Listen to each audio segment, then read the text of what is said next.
ہم میں سے کس کس نے کوشش کی کہ میں اللہ کے آخری نبی کا امتی بن جاؤں؟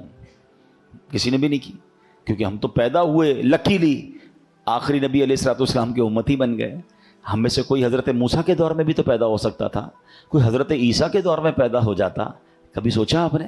Without any asking, without any trouble, کوئی کوشش نہیں ہے، اسٹرگل نہیں ہے، بس اللہ نے بنا دیا، بن مانگے بنا دیا۔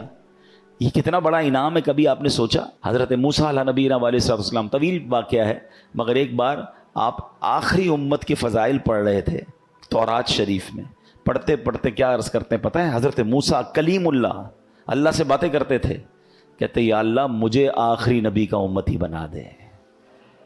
جس امت میں شمولیت کے لیے اللہ کے نبی حضرت موسیٰ کلیم اللہ تمنا کرتے، وہ ریوارڈ، وہ انعام ہے، وہ اتنا بڑا تحفہ ہمیں بن مانگے دے دیا رب نے۔ تو پھر آپ سوچیں، ایسے نبی ہیں جو قیامت کے دن بھی ہمیں نہیں بھولیں گے، جو خود فرماتے ہیں میں اس وقت تک راضی نہیں ہوں گا جب تک اپنے ایک ایک امتی کو جنت میں داخل نہ کر لوں۔ تو بتائیے پھر میری اور آپ کی رسپانسبلٹی کیا بنتی ہے؟ کوئی ذمہ داری بنتی ہے کہ نہیں؟ بن مانگے دیا اور اتنا دیا، دامن میں ہمارے سمایا نہیں، مگر کچھ تو ذمہ داری بنتی ہے کہ ساری امتوں سے افضل امت بنا دیا۔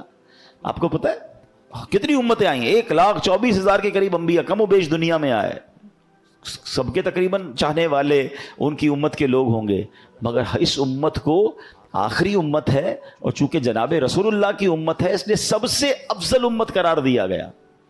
تو مجھے جب یہ ریوارڈ ملا ہے تو میری ذمہ داری کیا ہے؟ دیکھیں سچی بات یہ ہے کہ میری اور آپ کی رسپانسبلٹی یہ ہے کہ اب میں سفیر ہوں اسلام کا، تو ہونا کیا چاہیے کہ مجھے دیکھ کر لوگ کہیں کہ امتی ایسا ہے تو آقا کیسے ہوں گے؟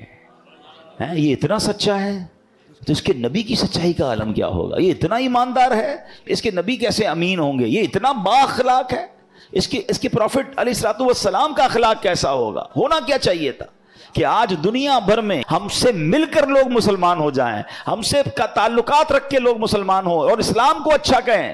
یہ کم از کم یہ رسپانسبلٹی تو میں اور آپ نبھائے نا، مگر اس کے برعکس ہو رہا ہے، اپوزٹ ہو رہا ہے کہ آج امتی کو دیکھ کر لوگ کہتے ہیں کہ اسلام برا ہے، مسلمان اچھے لوگ نہیں ہیں، یعنی میری وجہ سے، ہماری وجہ سے اسلام کے بارے میں لوگ بری باتیں کرتے ہیں، مسلمانوں کے بارے میں بری بات کرتے ہیں۔ کیا ایسا نہیں ہو رہا؟ کتنے سارے کاروباری یہاں بیٹھے ہیں، آج ہم خود مسلمان ملک میں رہتے ہوئے اپنے ملک کی پروڈکٹ خریدنے میں ڈر رہے ہوتے ہیں۔ کیا یہ تماچا نہیں ہے؟ ہونا کیا چاہیے تھا؟ ہم کہتے ہیں ذرا کسی غیر مسلم ملک کی پروڈکٹ دیکھو، ذرا سچی چیز مل جائے گی، اچھی چیز مل جائے گی۔ میں نام نہیں لے رہا کنٹریز کے، آپ سمجھ رہے ہوں گے، فلاں میڈ ان لے لو، فلاں میڈ۔ ہمیں دوائیں لیتے ہوئے ڈر لگ رہا ہوتا ہے کہ یار اگر باہر کی دوائی مل جائے نا ذرا اچھی ہوگی، خریدتے ہیں لوگ، باہر جا کے دوائیں منگواتے ہیں، وہ دوائیں یہاں بھی اویلیبل ہیں۔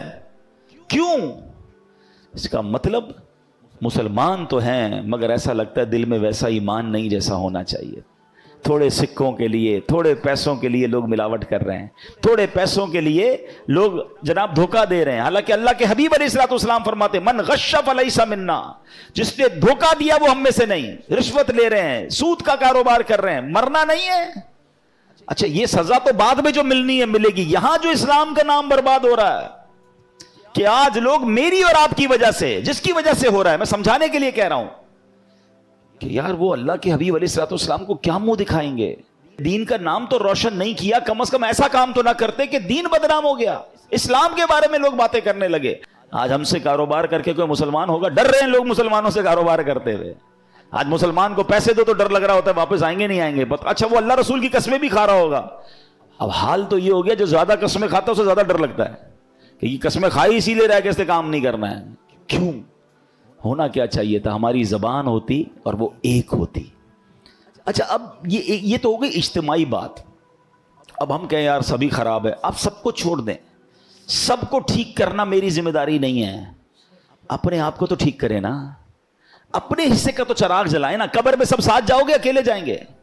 اکیلے جاؤں گا نا، میں تو جواب دے سکوں گا کہ یا اللہ میں نے نہیں دیا دھوکہ، میں نے غلط بیانی نہیں کی، میں نے اسلام کا نام برباد نہیں کیا، کوشش کی کہ اپنے حصے کا چراغ جلا کر آؤں، اپنے حصے کی روشنی پھیلا کر آؤں۔ مجھے تو خود جواب دینا ہے نا، نبی پاک سے خود ملاقات کرنی ہے انشاءاللہ، قبر میں بھی ملاقات کرنی ہے، محشر کے دن بھی ملاقات کرنی ہے انشاءاللہ۔ منہ دکھانے جیسا تو ہو کہ یا رسول اللہ صلی اللہ تعالی علیہ وسلم آپ 1400 سال پہلے میں پیدا نہیں ہوا تھا، آپ ہمارے لیے دعائیں کرتے رہے، آپ آنسو بہاتے رہے، آپ معراج کی رات بھی ہمیں نہ بھولے، اور جب آپ پر یہ آیت کریمہ نازل ہوئی وَلَسَوْفَ يُعْطِيكَ رَبُّكَ فَتَرْضَىٰ، اے محبوب ان قریب تمہارا رب تمہیں اتنا دے گا کہ تم راضی ہو جاؤ گے۔ حضور اس وقت بھی آپ نے ہم گناہ گاروں کو یاد رکھا اور فرمایا میں اس وقت تک راضی نہ ہوں گا جب اپنے امتیوں کو جنت میں داخل نہ کر لوں۔ حضور میں بھی کچھ آپ کے حصے کا چراغ جلا کر آیا، آپ کی تعلیمات کا کچھ چراغ جلا کے آیا، آپ کی برکتوں سے میں بھی کچھ دین کی خدمت کر کے آیا۔ کچھ تو کر کے جائیے نا، ایسا مت کیجئے۔ اگر ہم میں سے کوئی ایسا مجھے سن رہا ہے، توبہ کیجئے، نمازوں کی پابندی کیجئے، سنتوں پر عمل کیجئے۔